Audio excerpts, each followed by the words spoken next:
Hi ಎಲ್ರಿಗೂ. ಇವತ್ತು ನಾವು ಪುನರ್ಪುಳಿ ಅಥವಾ ಕೋಕಮ್ ಉಪಯೋಗಿಸಿ ಎರಡು ರೀತಿಯಲ್ಲಿ ಸಾರು ಹೇಗೆ ಮಾಡುವುದಂತ ನೋಡೋಣ. ಇದು ಮಾಡಲಿಕ್ಕೆ ತುಂಬ ಸುಲಭ ಹಾಗೂ ಊಟಕ್ಕೂ ಕೂಡ ತುಂಬ ರುಚಿಯಾಗಿರ್ತದೆ. ಇಲ್ಲಿ ನಾನು 10ರಿಂದ 15 ಪುನರ್ಪುಳಿ ಸಿಪ್ಪೆಗಳನ್ನು ತೆಗೆದುಕೊಂಡಿದ್ದೇನೆ. ಇದನ್ನು ಈಗ ನೀರಿನಲ್ಲಿ 2-3 ಸಲ ಚೆನ್ನಾಗಿ ತೊಳೆದುಕೊಳ್ಬೇಕು. ಇದರಲ್ಲಿ ಧೂಳು ಮಣ್ಣಿನಂಶ ಏನಾದರೂ ಇದ್ದರೆ ಕ್ಲೀನ್ ಆಗ್ತದೆ. ಈಗ ತೊಳೆದ ಸಿಪ್ಪೆಗೆ 3 ಗ್ಲಾಸ್ ನೀರು ಹಾಕಿ 5ರಿಂದ 6 ನಿಮಿಷ ಚೆನ್ನಾಗಿ ಕುದಿಸಬೇಕು.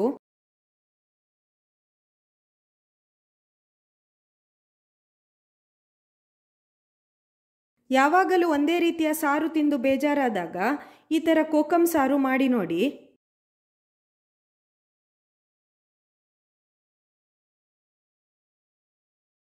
ಪುನರ್ಪುಳಿಯ ಸಿಪ್ಪೆ ನಿಮಗೆ ಅಂಗಡಿಗಳಲ್ಲಿ ಕೂಡ ಸಿಗ್ತದೆ. ಹಾಗೂ ಅಂಗಡಿಗಳಲ್ಲಿ ಕೋಕಮ್ ಸಿಪ್ಪೆಯ ಬದಲಿಗೆ ಅದರ ರಸ ಕೂಡ ಸಿಗ್ತದೆ. ಬೇಕಾದಾಗ ನೀವು ಇದಕ್ಕೆ ನೀರು ಹಾಕಿ ಸಾರು ಮಾಡಲಿಕ್ಕೆ ಉಪಯೋಗಿಸಬಹುದು. ಈಗ ಈ ನೀರನ್ನು ಶೋಧಿಸಿಕೊಳ್ಬೇಕು.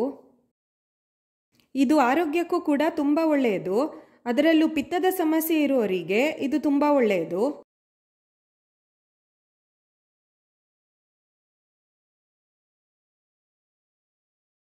ಈ ಸಿಪ್ಪೆಗೆ ಮತ್ತೆ ನೀರು ಹಾಕಿ ಕಿವುಚಿ ಅದರ ರಸವನ್ನು ತೆಗೆದುಕೊಳ್ಬೇಕು.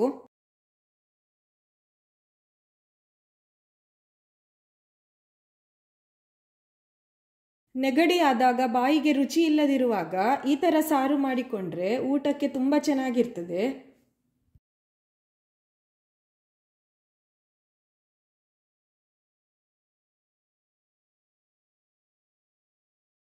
ಈಗ ನಾನು ಇದರಲ್ಲಿ ಅರ್ಧದಷ್ಟು ನೀರನ್ನು ತೆಗೆದುಕೊಂಡಿದ್ದೇನೆ. ಇದಕ್ಕೆ 1 ಗ್ಲಾಸ್ ನೀರು ಹಾಕಿ ಕುದಿಯಲು ಇಡಬೇಕು.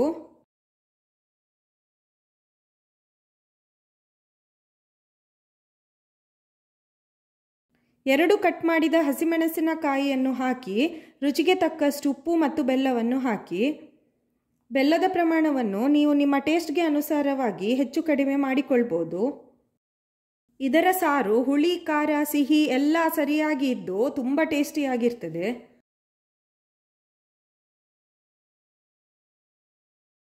ಐದು ನಿಮಿಷ ಚೆನ್ನಾಗಿ ಕುದಿ ಬಂದ ಮೇಲೆ ಕಟ್ ಮಾಡಿದ ಕೊತ್ತಂಬರಿ ಸೊಪ್ಪನ್ನು ಹಾಕಿ.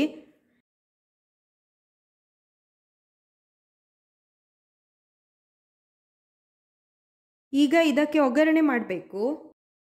ಒಗ್ಗರಣೆಗೆ 1 ಸ್ಪೂನ್ ತೆಂಗಿನೆಣ್ಣೆ, ಸ್ವಲ್ಪ ಸಾಸಿವೆ ಮತ್ತು ಸ್ವಲ್ಪ ಜೀರಿಗೆ, ಕೆಂಪು ಮೆಣಸು, ಕರಿಬೇವು ಹಾಕಿ ಒಗ್ಗರಣೆ ಮಾಡಿ.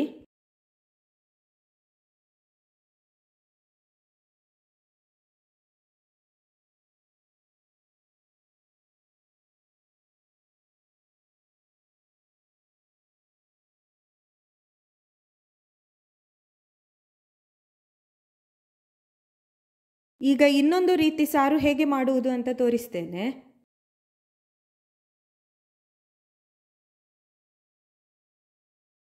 ಒಗ್ಗರಣೆ ಕಾವಲಿಗೆ 1 ಸ್ಪೂನ್ ಎಣ್ಣೆ ಹಾಕಿ ಅದರಲ್ಲಿ 1 ಸ್ಪೂನ್ ಜೀರಿಗೆ, ಅರ್ಧ ಸ್ಪೂನ್ ಕರಿಮೆಣಸು ಕಾಳನ್ನು ಹಾಕಿ ಸ್ವಲ್ಪ ಹೊತ್ತು ಫ್ರೈ ಮಾಡಬೇಕು.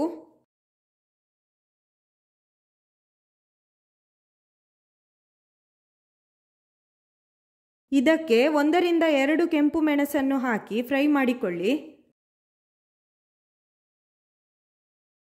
ಒಂದು ಮಿಕ್ಸಿಯಲ್ಲಿ ಸ್ವಲ್ಪ ತೆಂಗಿನ ತುರಿ ಮತ್ತು ಹುರಿದ ಜೀರಿಗೆ, ಕರಿಮೆಣಸು ಮತ್ತು ಸ್ವಲ್ಪ ನೀರು ಹಾಕಿ ನುಣ್ಣಗೆ ಗ್ರೈಂಡ್ ಮಾಡಿ. ಇಲ್ಲಿ ಉಳಿದ ಪುನರ್ಪುಳಿ ನೀರನ್ನು ಒಂದು ಪಾತ್ರೆಗೆ ಹಾಕಿ ಇದನ್ನು ಈ ಥರ ಶೋಧಿಸಿಕೊಳ್ಬೇಕು. ಈ ಥರ 2 ಸಲ ಗ್ರೈಂಡ್ ಮಾಡಿ ಶೋಧಿಸಿಕೊಳ್ಳಿ.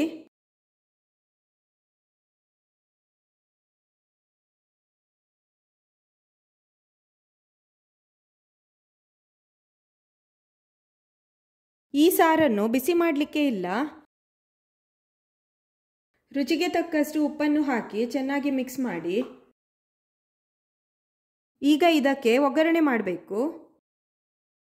ಒಗ್ಗರಣೆಗೆ 1 ಸ್ಪೂನ್ ತೆಂಗಿನೆಣ್ಣೆ, ಜಜ್ಜಿದ ಬೆಳ್ಳುಳ್ಳಿ ಬೀಜ ಮತ್ತು ಕೆಂಪು ಮೆಣಸನ್ನು ಹಾಕಿ ಸಾರಿಗೆ ಒಗ್ಗರಣೆ ಮಾಡಿ.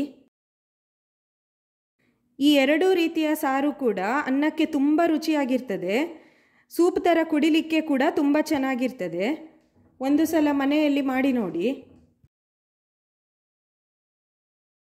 ನನ್ನ ಈ ರೆಸಿಪಿ ನಿಮಗೆ ಇಷ್ಟ ಆದರೆ ಲೈಕ್, ಶೇರ್ ಮತ್ತು ಕಮೆಂಟ್ ಮಾಡಿ ಹಾಗೂ ನನ್ನ ಚಾನಲನ್ನು ಸಬ್ಸ್ಕ್ರೈಬ್ ಮಾಡಿ.